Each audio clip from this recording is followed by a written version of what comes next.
What's going on, guys? Here's a quick tour of the bunker. I'll try to get as much as I can without spending a whole lot of time.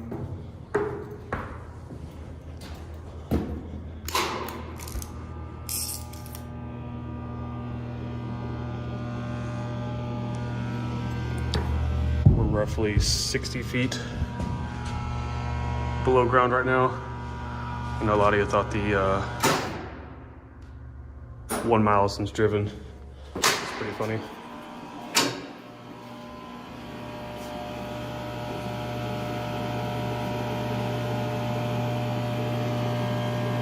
The amount of engineering that went into this place is still mind-boggling for me anyways.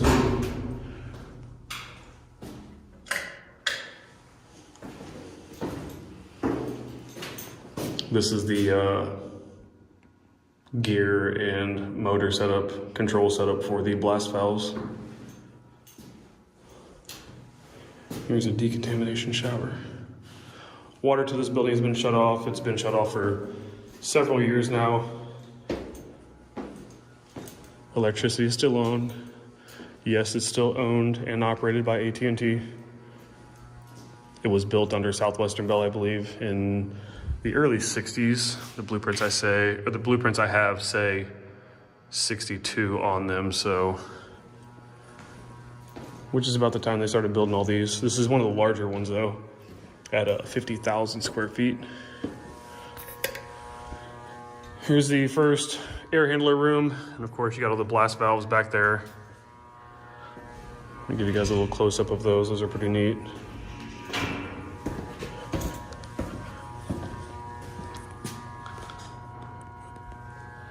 They all pivot on this one arm right here. It goes all the way up, and it's got a motor on the other side of the wall that controls it.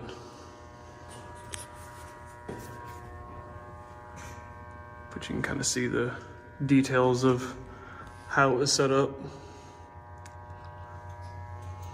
Looks like when it closes, it locks into place right here.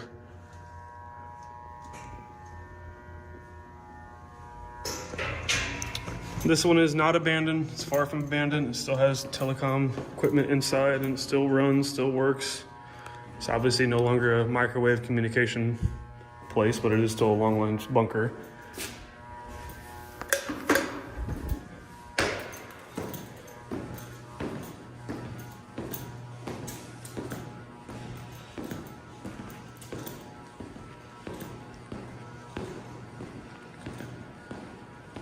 I know a lot of you asked if it would still survive a nuclear blast. I would say yes, but the fallout would get you. Because none of the blast valves work or anything, so everything has pretty much been shut down as far as the facility goes, minus the power. There's a frame back there, got all your wiring. I know a lot of you liked this old flashlight last time I showed it. From 1980.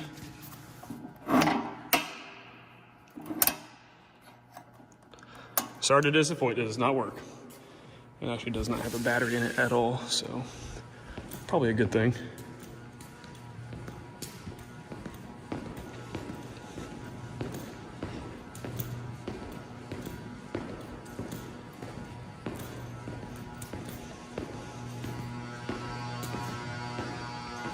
Here's some of the generator tools they used to start the generator. I'm guessing probably perform some basic maintenance on it. And here are the ATSs, or automatic transfer switches. This one on the right works fine. This one on the left stopped auto transferring, so that was kind of the part of the reason why they decommissioned the generators back in 2002, is because one ATS stopped working and engine A blew an oil line, which they end up having to transfer over to engine B just to have some power. But these are two Superior 500 kW generators, fairly large. They're about 8 foot tall. Sorry for the poor video quality. I'm trying to use my flashlight on my other phone. There's no lights in here. I could get some lights, but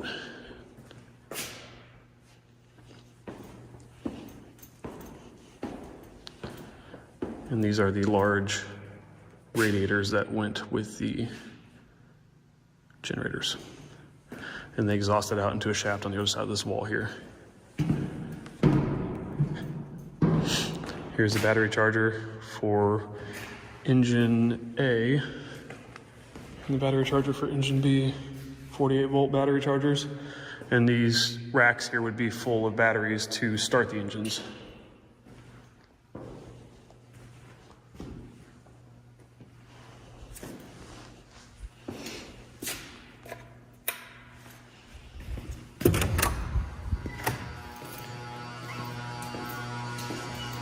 Some of you asked what that buzzing sound was in the last video. We've got some battery chargers back here that still operate the telco equipment downstairs. Here's some, I believe these are AC to DC converters. And you can see these were retired back in '89. RIP, retired in place. A lot of this stuff is retired. I've got some old photos I can throw up and show you guys. Even back in the 90s, early 90s, this place was, you know, pretty much downgraded. Motor 5 alternator, old Western Electric. Of course, because why wouldn't you have Western Electric?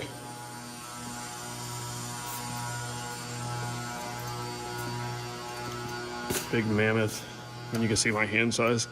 Compared to this, these things are huge, about 8 foot long from end to end.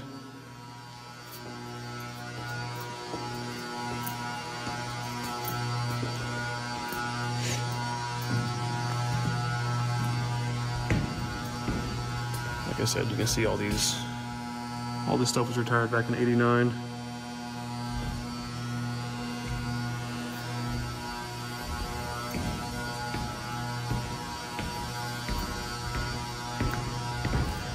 We'll go downstairs and I'll show you guys the kitchen.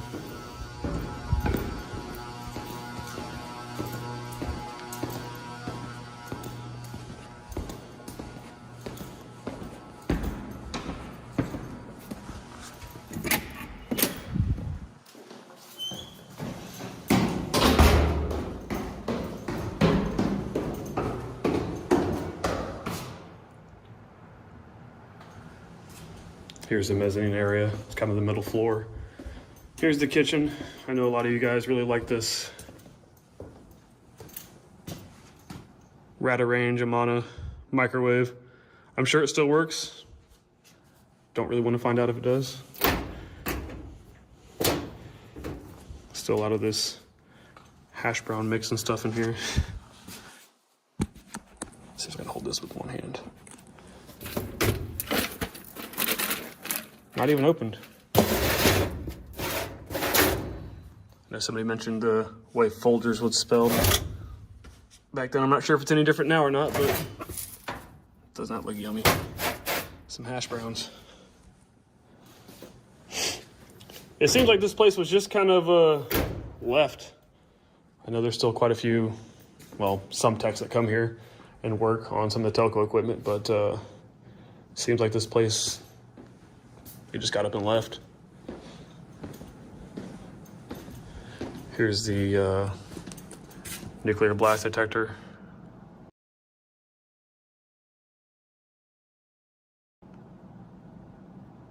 Can test it, reset it in manual mode and auto mode.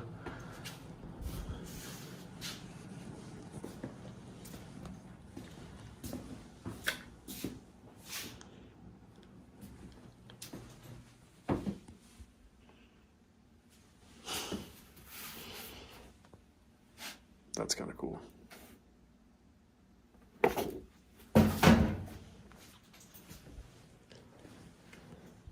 Just a bathroom locker area. This is the main kitchen eating area. And then right off that, you have the sleeping quarters.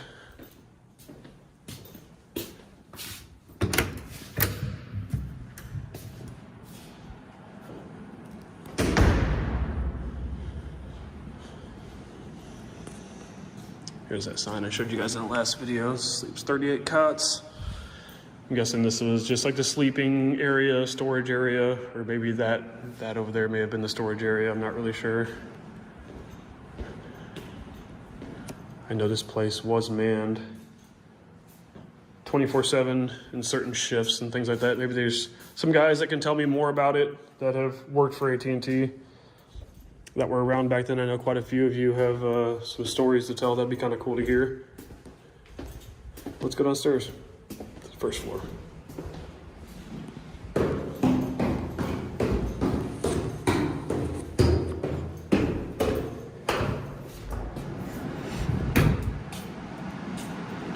All right, here we are, the first floor, bottom floor. We're about 60 feet underground right now. Here's the old maintenance shop. I've got some pictures I can put up of this too. This is pretty cool. A lot of old tools in here and such.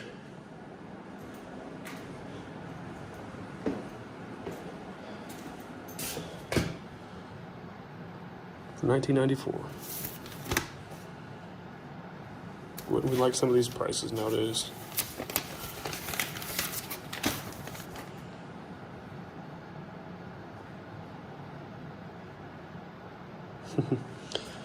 Kind of cool little things you find down here. This is the water treatment area where they would filter water and store water and such if there was ever an incident or a nuclear blast, what have you.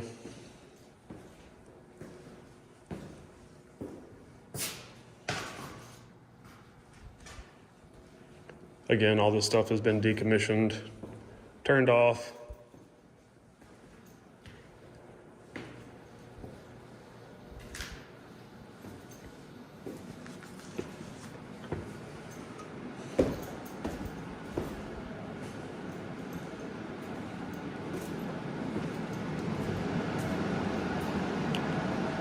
This is the HVAC room. Got our big train chillers over here. They still have oil in them. Highly doubt they would run. Not sure if they've got any refrigerant left in them or not. But they've been kind of opened up and some wires disconnected and taken apart. I'm guessing just to make sure they don't come back online. So I've got two big train chillers over there and two of them over here. Same thing, kind of opened up. Looks like parts taken out of them, maybe. We've got our chilled water pumps over here. This one looked like it was taken out for some maintenance or for some repair and just kind of left.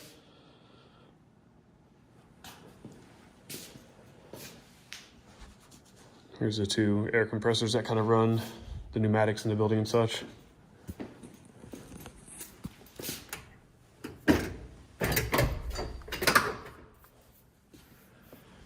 Big air handlers in here. I can actually just walk in and it's about 7 foot tall on the inside. Filters changed, 1986.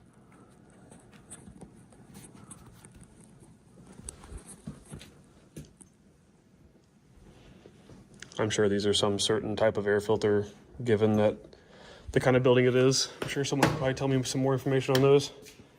I don't know a whole lot about that kind of stuff.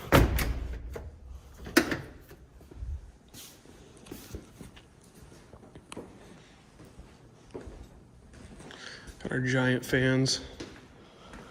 I know a couple of you wanted to see the inside of these things. You guys said that you'd have to go in and work on these, which I have worked in air handlers, just not these, because these do not work.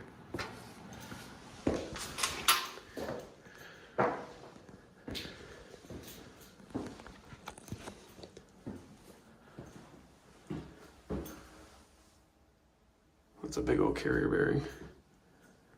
Huge fan blade. Nothing but copper coils and drip pans. It's kind of neat to see this stuff that was actually built and to last.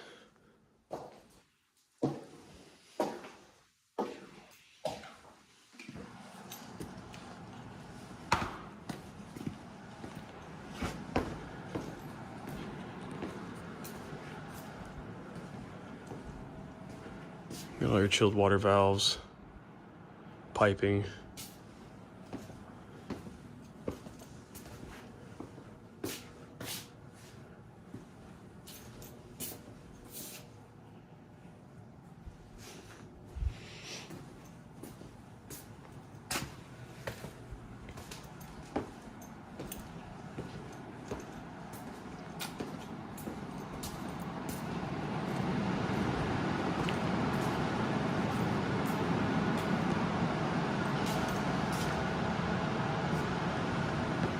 This is a map room, ERC room.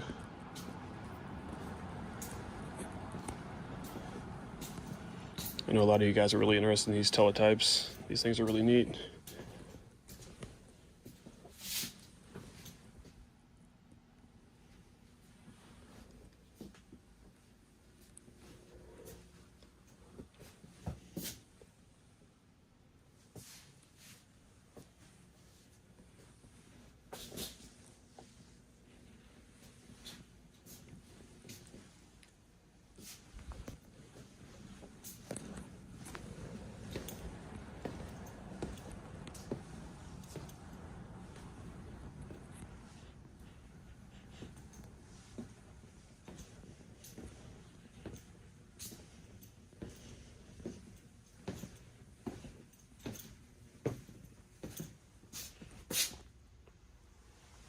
Some of these phones are pretty cool. I like these. These are kind of neat.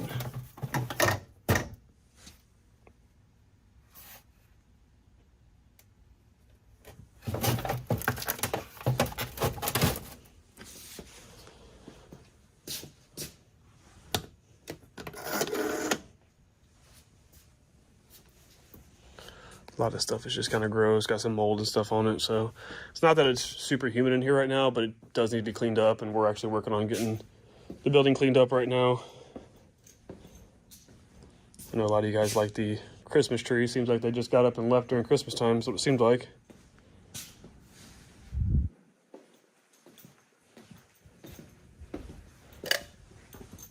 Shut some of these lights off. Yeah, all these back walls are just full of maps of long line across America.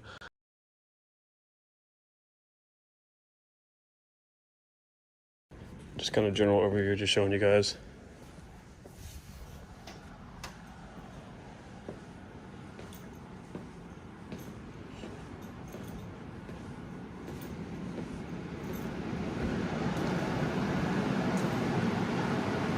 Down here's a lot of the equipment, or where most of the equipment was when it was a microwave site.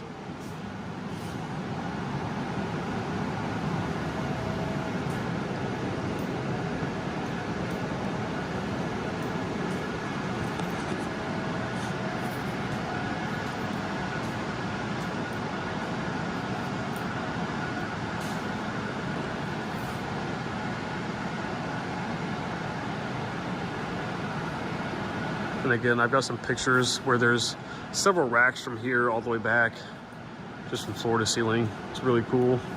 Kind of see the old technology, what things used to look like, how they used to do things. Again, this is beyond my time.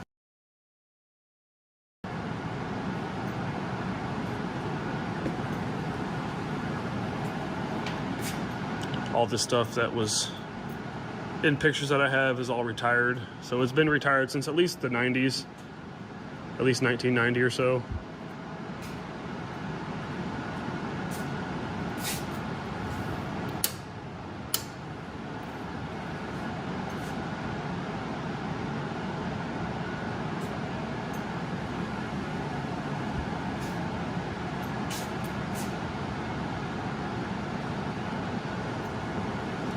And over here along this wall is where all the microwave cables went outside.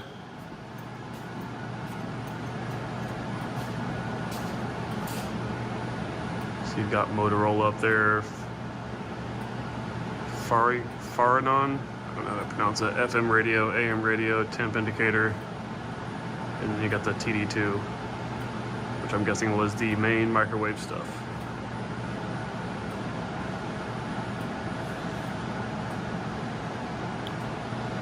I used to go overhead here and it's all terminated.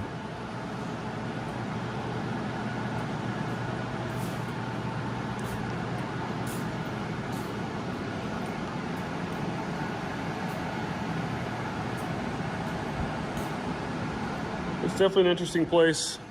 Like I said before, it's been downgraded. It's obviously not a long lines bunker anymore. Everything's satellite and everything now, so it's just a CO now, or a central office, which is where they keep some telco equipment, you know.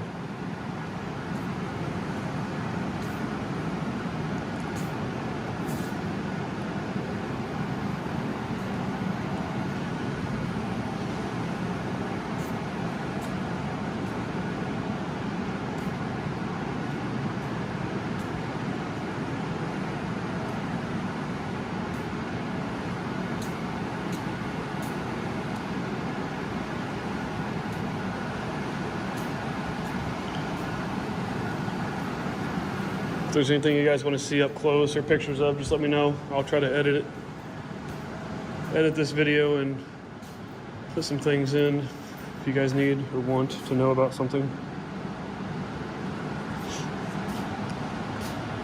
Here's a kind of close up of that big, it's like an big alarm cabinet basically.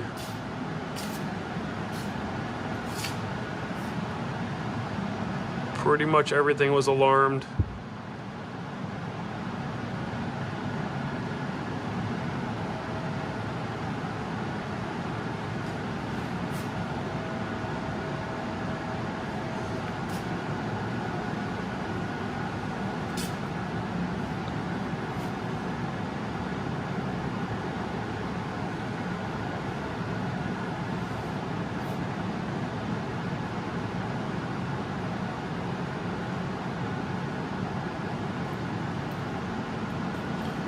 Well, I think that's really about it, guys. If you guys want to know anything else, just let me know.